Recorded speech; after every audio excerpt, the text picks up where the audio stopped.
warahmatullahi wabarakatuh. Salam sejahtera untuk kita semua. Om Swastiastu, Namo Buddhaya, salam kebajikan. Yang kami hormati Bapak Dr. Rizwan Jainuddin, Magister Pendidikan, dan Ibu Dian Eka Amrina, Sarjana Pendidikan, Magister Pendidikan, selaku dosen pengampu mata kuliah perkembangan peserta didik. Pada kesempatan kali ini, kami dari kelompok 9 Indralaya akan menampilkan video paparan mengenai materi perkembangan konsep diri, di mana video paparan ini dibuat sebagai pemenuhan tugas ujian akhir semester untuk mata kuliah perkembangan peserta didik. Yang kami harapkan dari video paparan yang telah kami buat ini tidak hanya bermanfaat bagi kami saja, namun bisa bermanfaat bagi siapapun yang melihatnya. Terima kasih atas kesempatannya dan selamat menyaksikan. Saya akan menjelaskan tentang pengertian konsep diri. Apa sih konsep diri itu? Konsep diri merupakan sikap, perasaan, dan pandangan individu tentang dirinya sebagai hasil interaksi dengan lingkungannya yang meliputi fisik, psikis, sosial, aspirasi, dan prestasi yang nantinya akan menentukan langkah-langkah individu dalam melakukan aktivitas sesuai dengan gambaran yang ada dalam dirinya. Komponen konsep diri. Komponen konsep diri ini merupakan komponen ataupun unsur-unsur yang membangun bagaimana konsep diri itu terbentuk. Komponen konsep diri terdiri dari 5 komponen. Yang pertama adalah citra diri.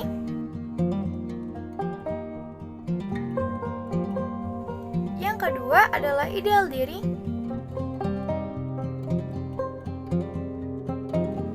Yang ketiga adalah harga diri.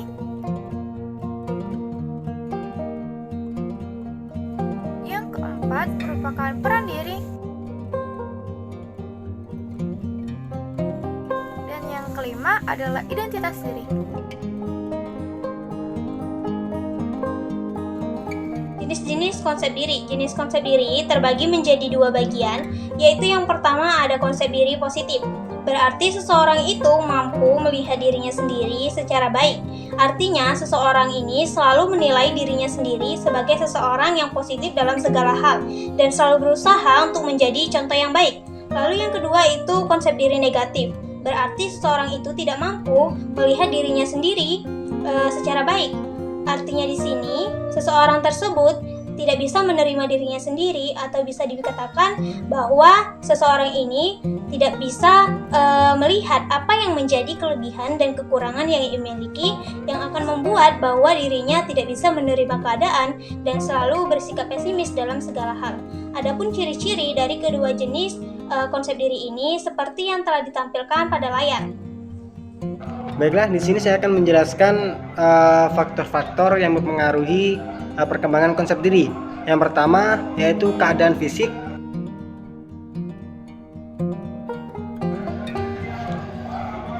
Lalu kondisi keluarga, reaksi orang lain terhadap individu,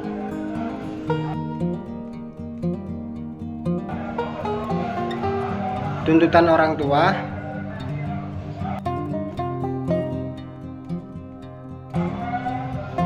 jenis kelamin, ras, dan status sosial pada peserta didik, keberhasilan dan kegagalan yang dialami oleh peserta didik tersebut, dan yang terakhir yang menjadi faktor dari mempengaruhi pembentukan konsep diri ialah orang-orang yang berada di dekat peserta didik tersebut, seperti paman, orang tua, sahabat, dan lain sebagainya. Penilaian dan pembentukan konsep diri. 1. Penilaian. Penilaian adalah metode untuk memberikan kesempatan kepada setiap individu untuk mengambil tanggung jawab terhadap mereka sendiri.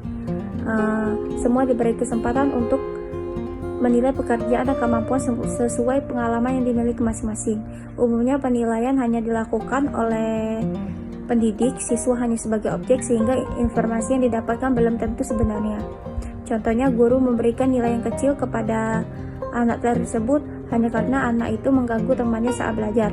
Padahal guru belum tahu apa sebab anak tersebut mengganggu temannya. Yang kedua, pembentukan ialah proses psikologi yang panjang.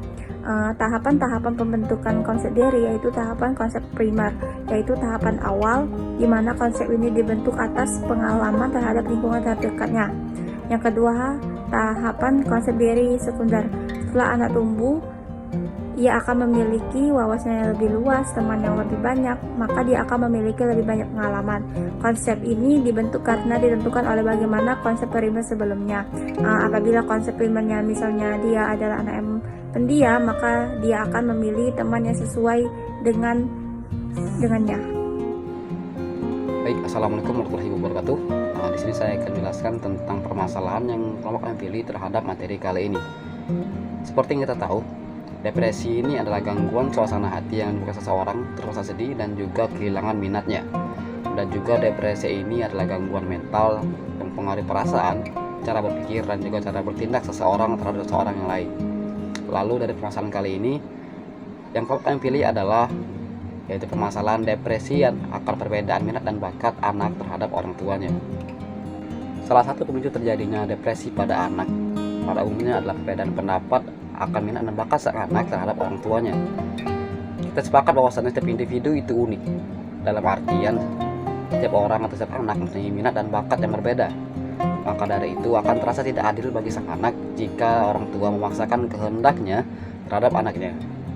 Banyak kasus depresi yang terjadi pada anak akibat tuntutan orang tua yang terlalu besar terhadap anak, hingga yang terparah adalah membuat sang anak memilih untuk mengakhiri hidupnya sendiri. Dan hal itu sungguh ironis yang terjadi pada saat ini. Memang orang tua ingin anaknya berkembang dan menjadi anak yang berprestasi dan juga sukses. Namun, orang tua harus pun tahu batasan kemampuan sang anak, karena setiap orang mempunyai batasan dan kemampuannya sendiri-sendiri. Kalau terus dipaksa, sang anak bukan malah berkembang, namun malah akan stres dan juga akhirnya mengalami depresi. Dan hal ini menurut kelompok kami harus dihentikan, karena setiap anak mempunyai jalan hidupnya masing-masing.